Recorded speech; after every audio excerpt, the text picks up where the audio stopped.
기도하겠습니다. 하나님 감사합니다. 오늘 7월 마지막 주일에도 하나님 앞에 말씀으로 나아갑니다. 우리의 생각과 우리의 경험을 내려놓고 하나님의 말씀으로 우리를 비추어 주셔서 하나님의 놀라움과 풍성함을 다시 한번 경험하게 하시고 하나님이 원하시는 삶을 회복할 수 있도록 은혜를 주시옵소서. 특별히 이번 수요일에 우리 안 권사님이 작은 수술을 하게 됩니다. 연약한 부분을 만지시는 주의 능력으로 우리 안 권사님 속히 회복시켜 주셔서 하나님 속히 교회로 돌아올 수 있도록 은혜를 베풀어 주시옵소서. 치료하는 과정에 하나님 간섭하여 주셔서 가장 아름다운 것으로 행하여 주시옵소서. 만지시고 고쳐주실 줄 믿사오고 예수님 이름으로 기도하였습니다. 이스라엘 백성들 가운데 하나님이 세우신 특별한 지도자가 3명이 있습니다. 또 안 가져왔네.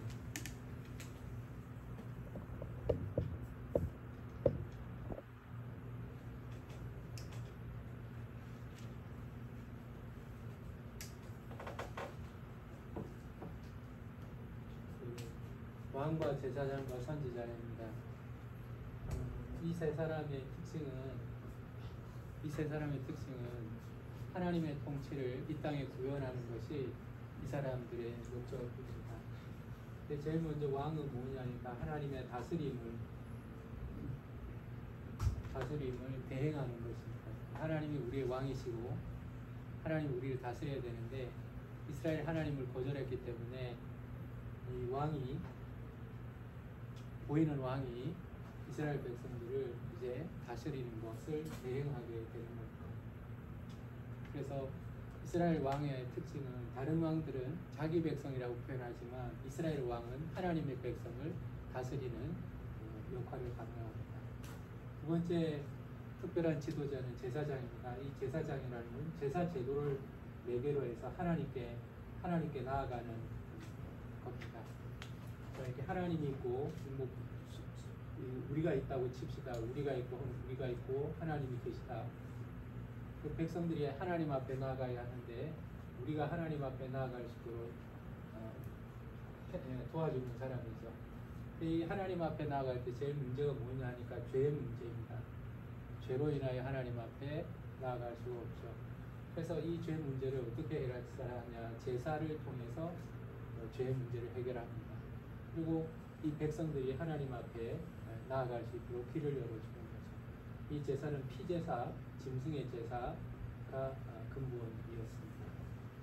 그래서 제사장은 죄인인 우리 인간들이 하나님 앞에 나아가도록 하는 것이고, 그리고 이 사람의 기능 중에 하나는 이 사람들은 기도하는 것입니다. 기도하는 것. 백성을 위해서 기도하는 것, 제사하는 것을 통해서 백성들이 하나님 앞에 나아가는 길을 열어주는 사람입니다. 선지자라는 사람 혹은 선견자라고 표현하기도 합니다. 선견자라고 표현하기도 합니다. 사무엘상하에 보면 선견자라는 표현이 나오기도 합니다. 이 선지자는 선견자라는 말하고 같은 말인데 이거는 하나님의 말씀을 전달하는데 대언하는 사람입니다. 대언하는 사람. 이건 반대로 하나님의 입장에서 하나님께서 하시고자 하는 것을 하나님 백성들에게 그 뜻을 전하려고 합니다. 그때 하나님이 직접 말씀하지 아니하시고 중간에 대리자가 하나가 들어갑니다. 이걸 하나님은 어떤 표현을 쓰냐니까 입에 말을 둔다는 표현을 씁니다. 입에 말을 둔다. 그래서 하나님이 백성들에게 말씀하실 때 이 대리자를 통해서 입에 말을 두시고 그 입에 말을 가지고 백성들에게 전하는 역할을 감당하는데 그걸 선지자라고 말을 합니다. 그래서 이스라엘 백성들은 왕, 제사장, 선지자가 다 하나님의 지도자인데 하나님의 특별한 지도자인데 이 사람들이 세워질 때 기름 부음을 받습니다. 기름 부음을 받습니다. 이 기름 부음을 다 받는 특징이 있고요. 사역의 특징은 다스림과 그다음에 제사를 통한 하나님 앞에 나가고 기도하고 제사함으로 하나님께 나아가는 것. 그다음에 선지자는 이 백성들이 하나님으로부터 어긋나 있고 불순종하고 있을 때 뭔가 문제가 발생했을 때 하나님께서 그 백성들을 바로 세우기 위해서 사람을 보내는 것이 선지자인 겁니다. 자, 그런데 우리는 이사야서를 통해서 선지자에 대한 이야기를 나누고자 합니다. 이사야서는 선지자 이사야의 말씀이기 때문에 그렇습니다.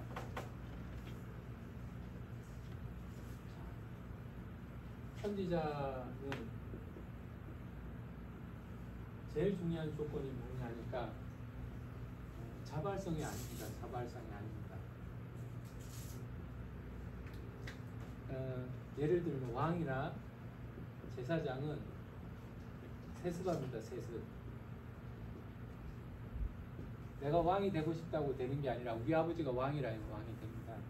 제사장이 되고 싶다고 되는 게 아니라 레위 지파 아론의 자손 중에서 제사장이 나오게 됩니다. 그래서 제사장도 정해지는 폐쇄적인 세습을 거칩니다.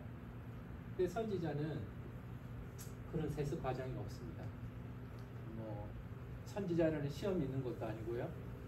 그리고 선지자의 아들이라고 선지자가 되는 것도 아닙니다. 하나님께서 자발성이 없습니다. 하나님이 지목을 하십니다. 지목을 하시고 말씀을 주십니다.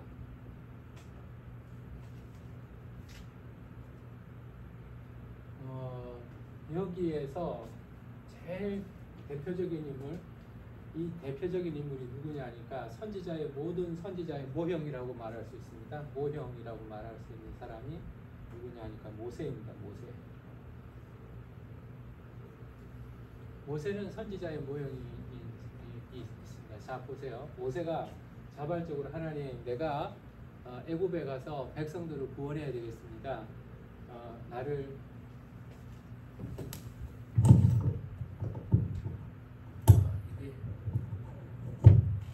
맛이 갔구나. 이제요. 오래 썼으니까 마이크 회사도 어렵긴 하겠죠. 모세가 하나님, 내가 애굽에 가서 내 백성을 구해야 되겠습니다. 나를 써주소서 이렇게 얘기하지 않았습니다. 모세는 그냥 도망다니고 있는 상황이었죠. 살인자로서 도망다니고 있었는데 하나님께서 호렙산에서 신의 산이라고도 하기도 하고요. 여러 이름으로 부릅니다. 떨기나무 가운데 음성으로 나타나시고 꺼지지 않는 불로 나타나셨습니다. 이것은 한 가지의 감각이 아닌 공감각, 여러 가지의 감각을 통해서 하나님의 임재와 하나님의 부르심에 대한 확신을 심어주기 위한 겁니다. 만약 내가 꿈에서만 봤다 그러면 꿈인데 꿈은 꿀 수도 있고 안 꿀 수도 있죠. 그러나 본 것과 들은 것이 경화해지는 것은 내가 지금 착각하고 있는 것이 아니라는 겁니다. 하나님이 지목을 딱 하십니다.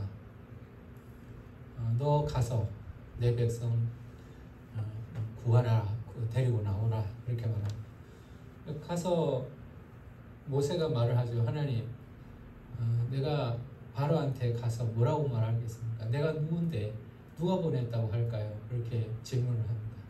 그때 하나님께서 말을 주겠다고 말하죠. 말을 주겠다고 말하죠. 자, 그래서 그 선지자의 최초의 모형은 이 모세입니다. 모세. 하나님의 부르심, 지목하심, 그리고 하나님이 말을 주셔서 그에게 대언하게 하십니다. 그래서 우리가 출애굽기를 계속 읽다가 보면 모세가 하는 일이 뭐냐니까 하나님과 백성 사이를 부지런히 오가는 일을 감당을 합니다. 그 시내산에 올라오라 그럽니다. 올라가서 다 이렇게 하나님의 음성을 듣습니다. 그러고 나서 하나님은 백성들에게 가가지고 너희들이 언약을 맺을 건지 백성들한테 물어보라고 말을 합니다. 언약을 맺자고 안 하십니다. 언약을 맺을 것인가 백성들한테 물어보라고 합니다. 모세가 내려옵니다. 그래서 백성들한테 설명을 합니다. 하나님을 만났는데 하나님께서 우리와 언약을 맺을 것이라고 말씀하셨다. 우리 언약을 맺을지 안 맺을지 답을 해달라고 합니다. 하나님이 우리 아버지가 되시고 우리는 하나님의 백성이 된다. 우리는 하나님의 말씀에 순종하고 규례와 법도를 지켜야 되고 하나님 우리에게 복을 주신다. 약속 지킬래 안 지킬래 물어봅니다. 그 백성들이 뭐라 그럴까요? 시구나 좋다. 지금 막막한데 하나님이 우리 아버지 되신다는데 하나님 복 주신다는데 뭐 언약까지 뭐 규례법도 그거 뭐 먹는 건지 안 먹는 건지 모르지만 우리 그거 하겠습니다. 그래 지키겠다 그럽니다. 그러니 모세는 그 이야기를 듣고 또 하나님 앞에 올라갑니다. 그리고 하나님 앞에 이야기를 하죠. 하나님 백성들이 지키겠다고 합니다. 그러면 언약을 맺자.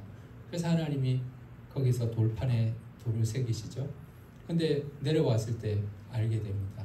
이스라엘 백성들은 그새를 참지 못하고 40일 만에 언약을 깨뜨리고 말았던 것을 볼 수가 있죠. 이렇게 하나님과 백성 사이에 부지런히 오가면서 그 선지자의 역할을 감당하는 것이 모세의 역할이었습니다. 그런데 이후로 많은 선지자들이 나왔지만 그 선지자들에게 필요한 영적 자질이 있습니다.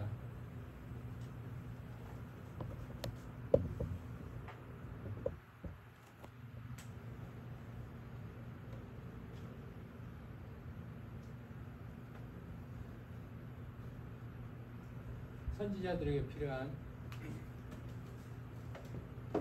영적 자질이 있는데 그게 뭐냐니까 권위가 있어야 하고 권위가 있어야 되고 영감이 있어야 합니다. 자, 이 권위가 어디서부터 왔는가? 이게 사람의 말인지 하나님의 말인지 그게 분명해야 됩니다. 여러분 이게 하나님의 뜻이라고 말하는 건 아무나 할 수 있습니다. 가짜들 사기꾼도 얼마든지 하나님의 뜻이라고 이야기할 수 있습니다. 근데 그게 영감된 것인지 그걸 확증하지 않으면 사기꾼들에게 다소가 넘어가잖아요.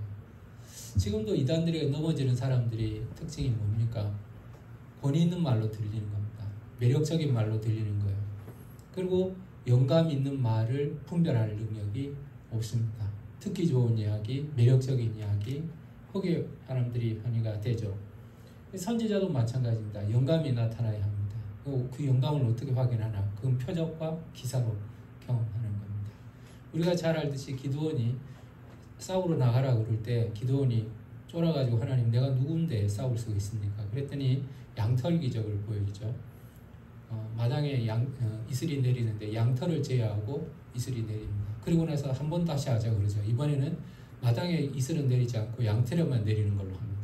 이 테스트가 기드온에게는 대단히 중요한 이야기였습니다. 왜냐하니까 하나님의 말씀이 있다고 하더라도 이 말씀이 이루어진다는 보장이 없는 거예요. 불안한 거예요. 그래서 그는 표적을 구한 겁니다. 영감을 원하는 거죠. 영감을 원하는 거예요. 그래서 그는 그 표적을 경험하고 나서 그 다음부터 변화되기 시작하죠. 그리고 하나님 말씀에 순종하며 나아가기 시작합니다. 영감과 권위가 있는 두 가지가 선지자들에게 필요한 것이었습니다. 근데 이 이후에 선지자들을 쭉 보냅니다. 쭉 보내는데 성경은 한 선지자라는 말이 나옵니다.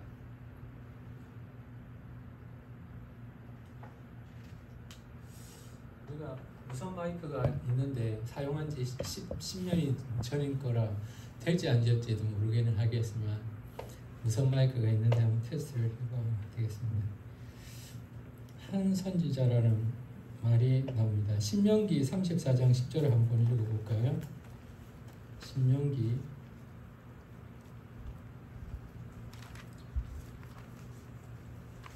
34장 10절 신집사님 읽어주세요. 신명기 34장 10절. 네. 그 후에는 이스라엘에 모세와 같은 선지자가 일어나지 못하였나니 예. 모세는 여호와께서 대면하여 아시던 자요. 예, 끝까지 읽으시면 됩니다. 이 말씀을 통해서 우리가 알게 되는 것은 이후에는 모세 같은 선지자가 일어남이 없다는 거예요. 그러니까 그렇게 능력 있게 권위 있게 하나님의 말씀을 대언한 선지자는 일어나지 못했다는 거예요. 모세가 최고의 선지자였다는 그 선지자의 모형이라는 걸 보여주는 거예요. 그러면 선지자는 모세로 끝나는가? 아니면 모세가 완전한 선지자였나? 완전한 선지자였으면 그렇게 인도하지 않았겠죠. 완전한 선지자였으면 자기조차 들어가지 못하는 일이 없겠죠. 모세는 훌륭한 모형이었습니다. 그 이후로 모세와 같은 이가 일어남이 없습니다. 그러나 하나님은 또 다른 선지자를 예비하고 계십니다. 신명기 18장 15절을 김찬희 집사님 읽어주세요. 18장 15절 18절.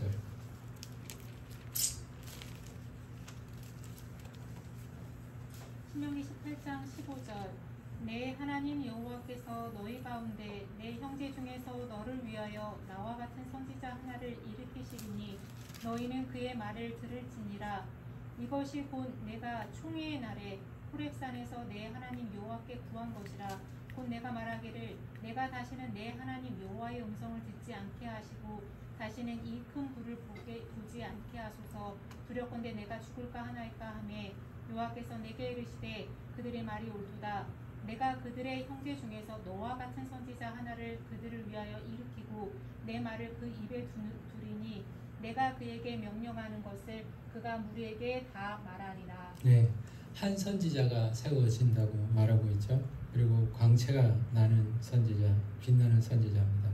근데 이게 누구였는지를 잘 몰랐습니다. 선지자가 나타날 때마다 위대한 선지자가 나타났다고 생각했지만 한 선지자, 완전한 선지자는 아니었습니다. 그런데 그 완전한 선지자의 출현이 신약 성경에서 이루어집니다. 마태복음 17장 5절을 읽어주실래요? 홍 집사님 읽어주세요. 마태복음 17장 5절.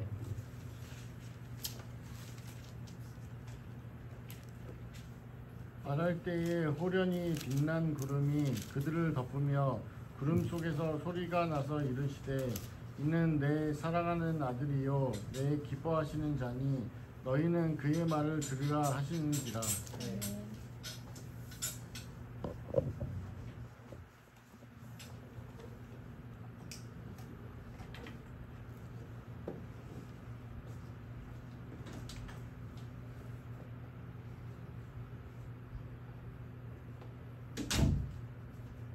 모세가 선지자의 모형이라고 그랬죠. 모든 선지자의 모델입니다.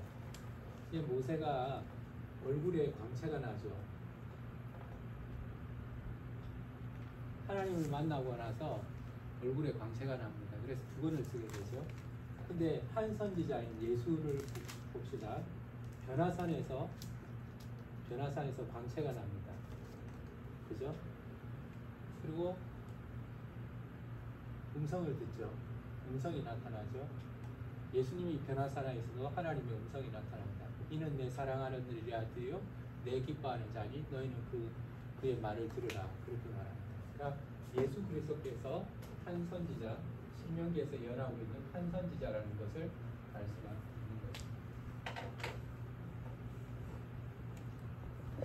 약속한 것보다 성취한 것은 더 아름답고 화려합니다.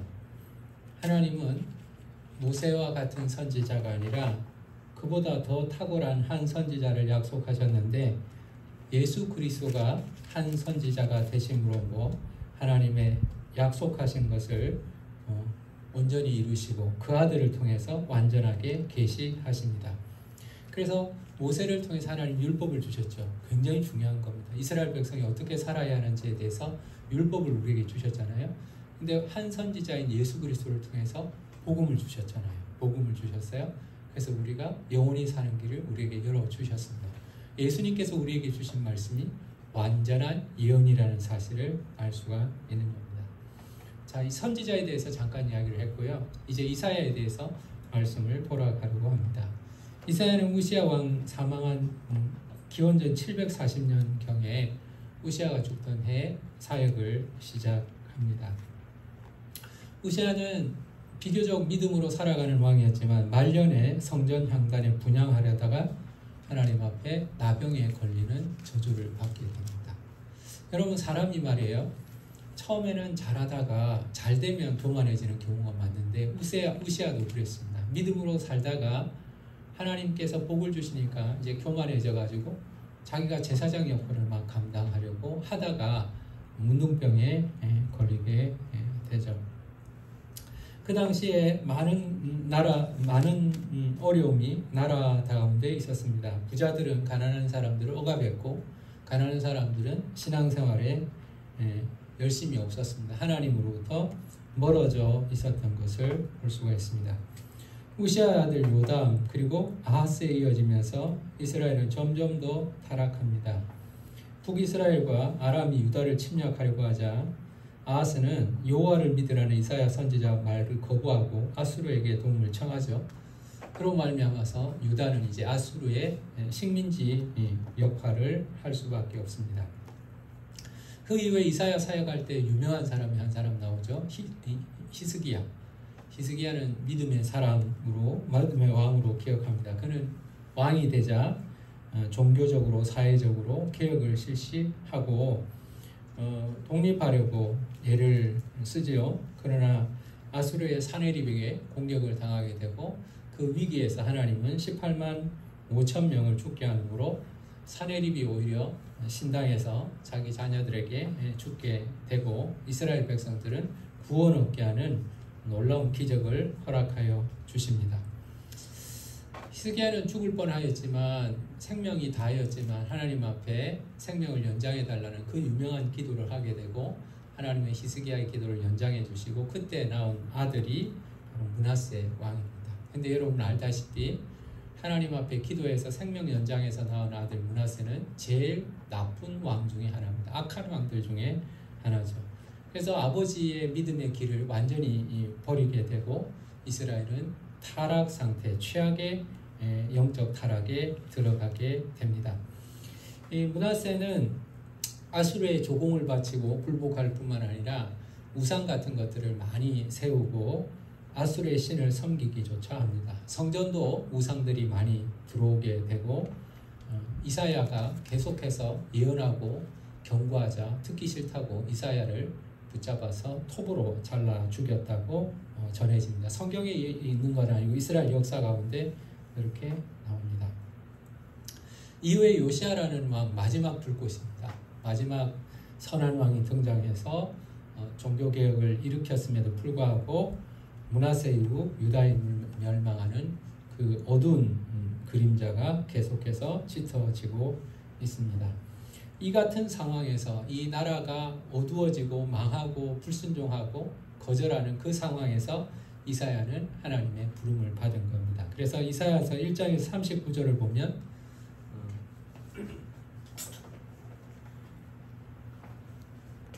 1장에서 39절까지는 하나님의 경고입니다.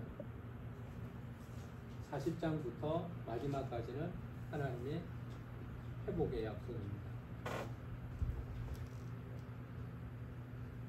이렇게 이사야서는 나누어져 있습니다. 위로하는 것, 이 뒤에 거고 앞에 거는 경고하는 내용입니다. 이사야는 하나님의 성전을 방문하였다가 갑자기 하나님의 환상을 보게 됩니다. 그가 하나님의 성전 가운데 하나님이 거하시는 것을 보고 스랍들이 있는 것을 보고 하나님의 옷자락을 보게 됩니다. 그가 본 것은 세 가지로 표현할 수 있습니다. 첫 번째는 하나님의 위엄을 보게 됩니다. 영적 타락의 시대에는 하나님이 보이질 않습니다. 하나님이 일하시는 게 보이지 않습니다. 근데 이사야는 성전에서 하나님의 위엄 있는 모습을 보았습니다. 그런 하나님이 계시다는 것을 확인하게 되죠. 두 번째로 그는 하나님의 거룩하심을 보게 됩니다. 거룩하다, 거룩하다, 거룩하다. 천사들이 계속해서 하나님의 거룩하심을 찬양하는 것을 그는 보게 됩니다. 그리고 나서 그는 나는 입술이 부정하다는 것을 알게 됩니다. 거울을 보면 자신의 이렇게 묻은 것을 발견하듯이 하나님의 거룩하심 앞에서 자신의 범죄함을 깨닫게 되는 것입니다. 그래서 이사야는 하나님을 만남으로 인하여 하나님의 거룩함을 경험하게 되고 그로 말미암아 자신의 죄악을 깨닫게 됩니다. 베드로가 예수님을 만나서 물고기 잡고 나서 제일 먼저 한 이야기가 주여 나를 떠나서서 나는 죄인이로소이다 였습니다. 하나님의 거룩함을 경험하면 자신의 죄가 생각이 나는 거예요. 이건 똑같은 거죠. 같은. 세 번째는 하나님의 영광을 경험하게 됩니다. 주님의 옷자락이 성전에 가득한 걸 보게 되죠. 그리고 그 영광스러운 찬양을 듣게 됩니다. 그러면서 하나님이 이곳에 계시고 하나님의 영광은 이곳에 가득하다는 걸 알게 됩니다. 근데 그걸 못 보고 있었던 거죠. 죄로 인하여 눈이 멀었기 때문에 하나님을 찾으려고 하지 않았기 때문에 이스라엘 백성들은 그 영광의 하나님을 보지 못하고 있었던 것입니다. 이때 하나님께서 누가 나를 위하여 갈고 이야기를 말합니다. 이사야는 자기의 절망을 먼저 경험하게 되죠. 제일 먼저 절망한 이유는 자신이 입술이 부정한 가운데 하나님을 배웠다는 것을 알게 됩니다.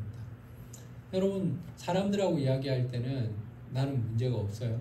근데 하나님 앞에 딱 서니까 내가 입술로 원망했거나 불평했거나 저주했거나 믿음 없는 이야기를 했던 것들이 깨달아지는 겁니다. 깨달아지는 겁니다. 그래서 하나님을 만났을 때 우리가 회개가 되는 거죠. 아무리 회개하라고 소리를 질러도 사람들끼리 있는 동안은 사람들의 기준으로는 우리가 회개가 죽어도 안 됩니다. 여러분, 회개가 왜 돼요? 쟤보다 내가 낫다 이렇게 되는 거죠. 하나님 앞에 서게 되면 회개하라고 안 해도 회개가 됩니다. 거울을 딱 보니까 시커먼 죄가 나를 압도하니까요. 이사야는 제일 먼저 나는 입술이 부정하다고 하나님 앞에 입술로 죄를 지은 것을 고백하게 되죠. 화로다 나여 망하게 되었도다. 화로다 나여 망하게 되었다. 나 이건 망했다. 이렇게 합니다. 그때 하나님께서는 스랍들을 동원해서 성전의 숯불에 있는 그 숯불로 이사야의 입술을 정결하게 합니다. 근데 입술에 화상을 입은 건 아니었습니다. 영적 정화인 거죠. 여러분, 여기서 중요한 것은요, 첫 번째 이사야가 자신의 죄를 발견했다는 거, 발견했어요. 두 번째는 자신의 죄인임을 고백했다는 거예요. 이것까지 나가야 됩니다. 하나님 앞에서 나가야 됩니다. 그리고 세 번째는 하나님이 그를 정결하게 했다는 거예요.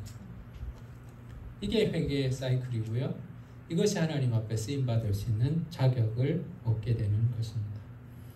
그는 하나님께서 정결케 하심으로 하나님의 말씀을 전할 수 있는 자격을 얻게 된 겁니다. 그리고 나서 누가 나를 위하여 갈고 라고 말할 때 6장 8절을 서영규 청년이 읽어주시겠어요? 내가 또 주의 목소리를 들으니 주께서 이르시되 내가 누구를 보내며 누가 우리를 위하여 갈고 하시니 그때 내가 이르되 내가 여기 있나이다 나를 보내소서 하였더니. 예, 그 9절부터 청선자매가 읽어주시겠어요? 여호와께서 이르시되 가서 이 백성에게 이르기를 너희가 지금 들어도 깨닫지 못할 것이요 보기는 보아도 알지 못하리라 하여 이 백성의 마음을 둔하게 하며 그들의 귀가 막히고 그들의 눈이 감기게 하라. 염려 가운데 그들이 눈으로 보고 귀로 듣고 마음으로 깨닫고 다시 돌아와 고침을 받을까 하노라 하시기로 내가 이르되 주여 어느 때까지니이까 하였더니 주께서 대답하시되 성읍들은 황폐하여 주민이 없으며 가옥들에게는 사람이 없고 이 토지는 황폐하게 되며 여호와께서 사람들을 멀리 옮기셔서 이 땅 가운데에 황폐한 곳이 많을 때까지니라. 그 중에 10분의 1이 아직 남아 있을지라도 이것도 황폐하게 될 것이나 밤나무와 성수리나무가 배임을 당하여도 그 터기는 남아 있을 것 같이 거룩한 씨가 이 땅의 그 터기니라 예, 그렇죠. 자, 이제 하나님께서 이사야의 입술을 정결하게 하셨어요. 그리고 누가 갈까? 그러니 이사야가 나를 보내셔서 그랬어요. 그리고 나서 하나님은 선지자에게 뭘 줘야 돼요? 말을 줘야 돼요. 선지자는 하나님께 받은 말이 있어야 돼요. 선지자는 아까 말했지만 권위가 있어야 되고 영감이 있어야 된다 그랬잖아요. 이사야는 하나님 앞에서 내 입술을 정결케 하는 경험을 했어요. 하나님의 옷자락을 봤어요. 그러니까 이사야는 선지자의 자격을 갖추게 된 거예요. 말이 있고 경험이 있어요. 그러니까 선지자 역할을 감당하는 거예요. 자, 이제 칼을 딱 품고 딱 나갑니다. 근데 하나님이 뭐라고 말씀하시나? 완전히 김 빠지는 이야기를 하시는 거예요. 네가 말해봐야 안 들을 거라는 거예요. 네가 전해봐야 사람들 안 변할 거라는 거예요. 참 이러고 그러면 실패할 줄 아는데 왜 해야 되죠, 하나님? 여러분 그렇게 생각할 거 아니에요. 실패하는데 왜 우리가 합니까? 여러분 성공할 확률이 있어야 우리는 그 일을 하고 싶지. 실패할 게 뻔한데 실패할 줄 안다면 누가 하고 싶겠어요? 결과가 뻔한데 그럼 누구도 안 하고 싶어요. 이사야도 안 하고 싶을 거예요. 근데 하나님께서 말씀하십니다. 백성들이 안 들을 거고 백성들이 거절할 것이고 백성들이 무시할 것이지만 하나님께서 그루터기를 남겨놓으셨다는 거예요. 그루터기. 밤나무하고 상수리나무가 잘리지만 그 뿌리가 남는 것처럼 그루터기가 남아있는데 그 그루터기가 뭐냐니까 거룩한 씨가 그루터기라는 거예요. 거룩한 씨가 그루터기다. 남겨진 자라는 거. 남겨진 자들. 엘리야에게 말하였던 남겨진 사람들, 절하지 않은 사람들, 소수의 사람들이 남아있다는 거예요. 이 역사는 하나님께서 이렇게 남겨진 사람, 그루터기를 두고서라도 역사하시는 거예요. 우리 눈에는 안 되는 것 같고 이거 안 받아지고 안 변하고 해봐도 안 될 것 같은데 하나님은 이사야에게 말합니다. 안 듣고 너한테 거절하고 돌아오지 않겠지만 그래도 내가 거룩한 씨를 남겨두었다. 거룩한 그루터기가 남아있다. 그 그루터기를 보고 낙심하지 말라. 그렇게 말씀하시는 거죠. 이사야는 이런 절망적인 상황에서 하나님의 말씀을 들고 나가기 시작합니다. 시대가 타락할수록 하나님을 무시하고 하나님의 말씀을 전하는 자를 무시하게 되죠. 이사야는 많은 거절을 당하게 됩니다. 감옥에도 갇히게 되고 얻어 터지기도 하죠. 그러나 이사야는 하나님께 받은 말씀이 있고 하나님 만난 경험이 있기 때문에 주저하지 않고 계속해서 하나님의 말씀을 전하게 됩니다. 이것이 여러분 지난 주간 읽었던 내용이고요. 이번 주간에는 이 부분의 내용과 함께 이제 하나님께서 위로하시고 회복시켜 주실 것들에 대해서 여러분 이번 주간 읽게 됩니다. 기도하겠습니다. 하나님은 선지자를 통하여 그 시대를 말씀하십니다. 하나님의 온전한 뜻이 전하여지고 하나님의 뜻대로 서기를 원하고 계십니다. 이 선지자는 모세로부터 시작된 아름다운 사역자인데 하나님의 권위가 있는 말씀이 있어야 하고 두 번째는 하나님을 경험하는 체험이 있어야 합니다. 이것을 가지고 담대하게 전하게 되었습니다. 하나님 이사야도 그러했고 수많은 선지자들이 나와서 예레미야가 나와서 하나님의 말씀을 전하였습니다. 오늘날 우리도 이 모세와 같이 이사야와 같이 하나님의 분명한 말씀이 있는 자가 되게 하시고 또 하나님을 경험한 자가 되게 하여 주시기를 간구합니다. 하나님이 어디 계시냐고 말할 때 눈에 보이지 않는다고 말할 때 내 삶 속에서 경험되어진 예수 그리스도를 말하게 하여 주시기를 간구합니다. 인간 선지자들은 실패하였지만 우리에게 한 선지자, 완전한 선지자를 보내주시는 줄 믿습니다. 그분은 예수 그리스도이십니다. 하나님의 뜻을 남김없이 전하였고 그리고 우리에게 그 뜻을 분명하게 가르쳐 주십니다. 그의 말씀을 통해서 하나님의 나라는 완성이 될 것이고 하나님의 뜻은 분명히 드러나게 됩니다. 우리는 예수 그리스도를 통해서 하나님을 깊이 알게 도와주시옵시고 예수 그리스도를 인하여서 우리가 담대하게 하나님 이사야와 같이 전하는 자로 살게 하여 주시옵소서. 예수님 이름으로 기도하였습니다. 아멘.